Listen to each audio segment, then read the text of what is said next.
Channel நண்பர்களுக்கு வணக்கம். இன்னைக்கு நம்மளோட சேனல்ல இப்ப நீங்க வீடியோல பார்க்குற இந்த காய்கறி தொழில் சம்மந்தப்பட்ட இன்னொரு முக்கியமான ஒரு அப்டேட்டோட தான் வந்திருக்கேன். இந்த விஷயம் உங்க எல்லாருக்குமே நிச்சயமா ரொம்பவே யூஸ்ஃபுல்லா இருக்கும்னு நினைக்கிறேன். வீடியோவ கடைசி வரைக்கும் பாருங்க. உங்களுக்கு யூஸ்ஃபுல்லா இருந்ததா இல்லையா அப்படிங்கிறத மறக்காம கீழ கமெண்ட்ல தெரியப்படுத்துங்க. முக்கியமான விஷயம் என்ன அப்படின்னா, நான் சென்னையில தான் மளிகை கடை வச்சிருந்தேன்.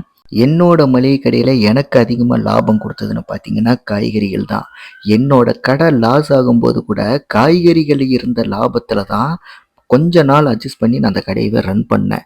அப்படி இருக்கும்போது, எனக்கு அந்த கடை நஷ்டத்த நோக்கி போறதுக்கு முன்னாடியே, எப்படியாவது ஒண்ணு காய்கறி தொழில் ஆரம்பிக்கணும் அப்படின்னு சொல்லிட்டு ரொம்பவே முயற்சி பண்ணுனேன். அந்த முயற்சியிலே நான் தோத்துட்டேன். அதுல தோத்ததுக்கு மிக முக்கியமான காரணம் என்னன்னு பார்த்தீங்கன்னா, நம்மளோட பல வீடியோக்கள்ல நான் சொல்லியிருப்பேன். என்னைக்குமே பார்ட்னர்ஷிப்ல எந்த தொழிலுமே பண்ணக்கூடாது அப்படின்ட்டு.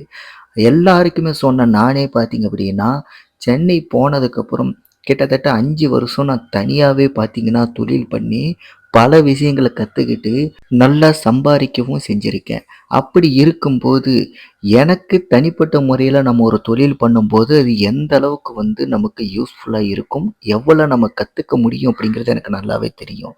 இருந்தாலும் நான் சென்னைக்கு மாத்துனதுக்கப்புறம், அங்க ஏற்பட்ட 1, 2 பேரோட நட்பால ரொம்பவும் பார்த்தீங்கன்னா, எனக்கு நம்பிக்கை தன்மை அதிகமா கிடைச்சது. ஏன் அப்படின்னா, என்ன மாரியே பார்த்தீங்கன்னா, அவங்க 2 பேருமே ஏதாவது ஒரு தொழில் பண்ணணும்னு சொல்லிட்டு ரொம்பவே ஆர்வமா இருந்தாங்க. சொல்லப்போனா என்னோட கடையிலேயே பார்த்தீங்கன்னா, என் கூடயே என்னோட தொழிலுக்கு கொஞ்சம் சப்போர்ட்டிவாவே என் கூட இருந்தாங்க.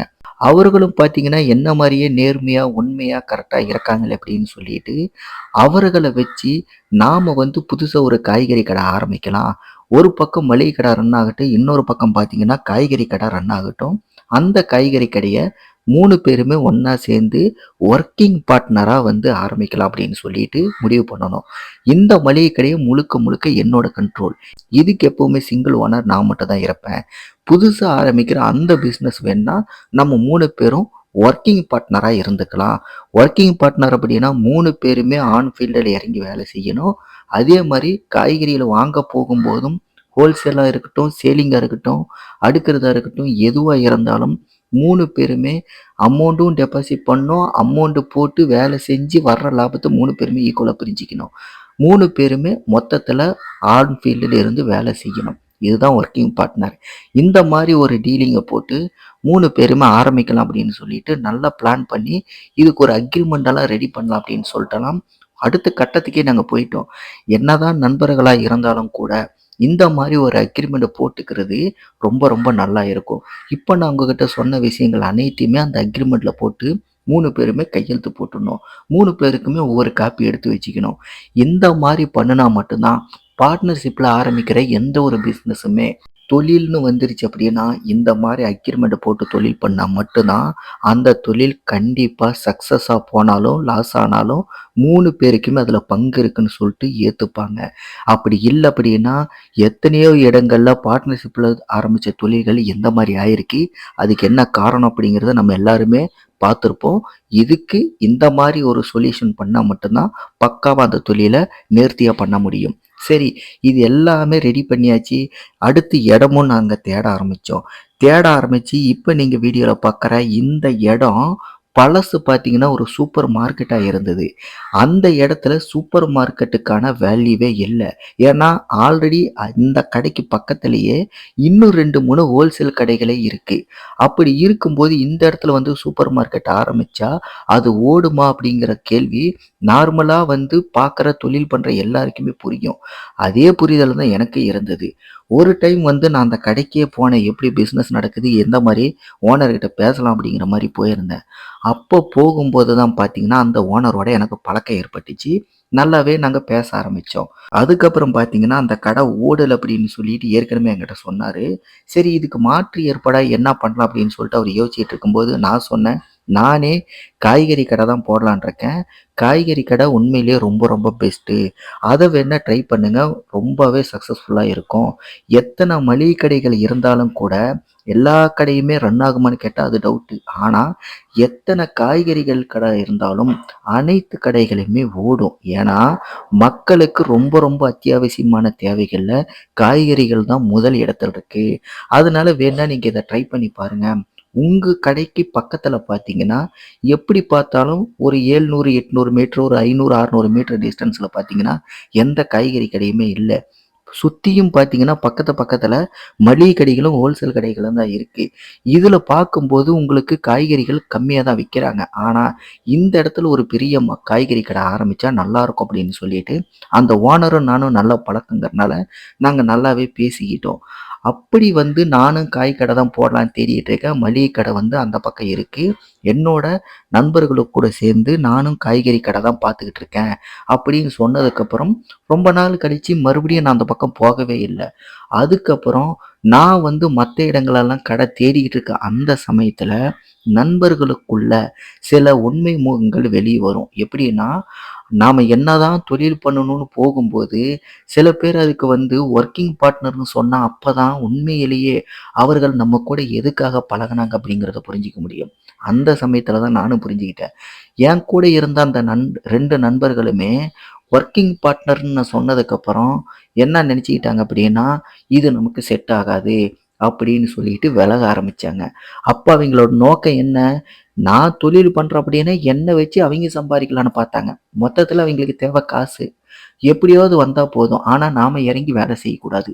இந்த மாரி தான் பார்த்தீங்கன்னா, நம்மள சுத்தி நண்பர்கள் போர்வையில ஒரு சிலர் சுத்திக்கிட்டு இருப்பாங்க. இத நான் ஆரம்பத்திலேயே வந்து அந்த கடை தேடுற சமயத்திலேயே புரிஞ்சுகிட்டதுனால, ஏற்கனவே நம்மலாம் வந்து ஒரு தொழில் நோக்கத்தோட இருக்கும்போது, நம்மகிட்ட வந்து இந்த அளவுக்கு பேசிட்டு, இப்ப சடனா வந்து பேக் அடிக்கும்போது, இவிங்கலாம் வந்து என்னைக்குமே வந்து கான்ஃபிடென்ட்டா தொழில்ல நம்ம கூட இருக்க மாட்டாங்க. அக்ரீமெண்ட் போட்டாலும் கூட இவிங்களால நமக்கு ஃபியூச்சர்ல பிரச்சனை தான் அப்படின்னு சொல்லிட்டு, அந்த பிளானிங்க நான் அப்பவே கேன்சல் பண்ணிட்டேன். ஏற்கனவே நம்மளோட சேனல் நண்பர்களுக்கு என்னைக்குமே பார்ட்னர்ஷிப்ல தொழில் ஆரம்பிக்கக் கூடாதுன்னு நானே சொல்லியிருப்பேன். அப்படி இருக்கும்போது முதல் முறையா இந்த மாரி ஆரம்பிக்கலாம் அப்படின்னு சொல்லிட்டு, நான் பிளான் பண்ணும்போது, அந்த பிளானும் தவறு அப்படின்னு சொல்லிட்டு எனக்கு புரிய வைக்கிற மாரி ஒரு சம்பவம் நடந்தது.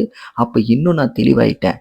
என்னதான் இருந்தாலும் நாம ஒருத்தருக்கு சொல்லும்போது நமக்கு எல்லாம் தெரிஞ்சு தான் நம்ம சொல்லியிருக்கோம்.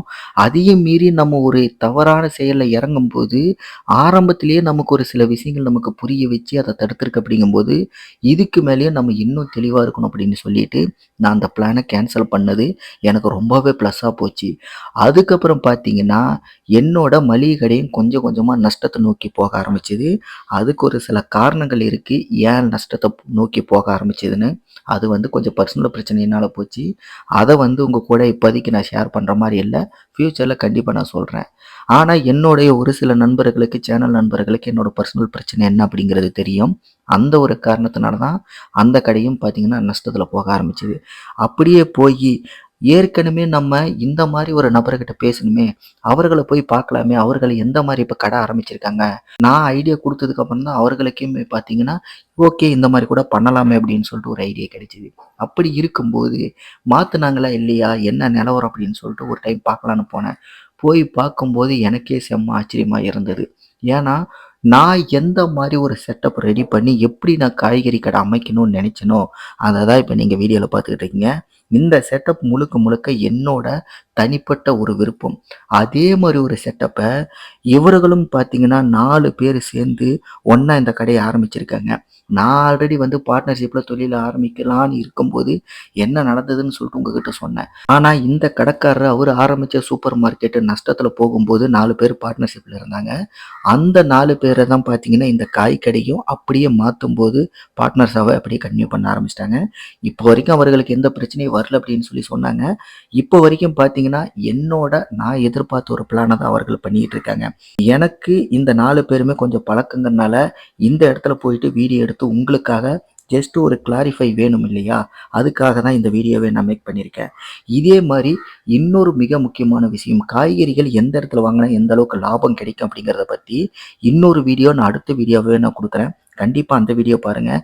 காய்கறி கடையில் எந்த அளவுக்கு லாபம் கிடைக்கும், எப்படி நம்ம ரொம்ப ஈஸியாக சம்பாதிக்கலாம் அப்படிங்கிற சில ஸ்டாட்டிக்ஸ் எல்லாமே சொல்ல போகிறேன். இந்த தொழிலை பற்றின கருத்துக்கள், மாற்று கருத்துக்கள், சந்தேகங்கள் எதுவாக இருந்தாலும் மறக்காமல் கீழே கமெண்ட்டில் தெரியப்படுத்துங்க. இதே மாதிரி தொழில் சம்மந்தப்பட்ட வீடியோக்களை பார்க்கணுன்னா கண்டிப்பாக நம்ம சேனலை சப்ஸ்கிரைப் பண்ணுங்கள். நன்றி, வணக்கம்.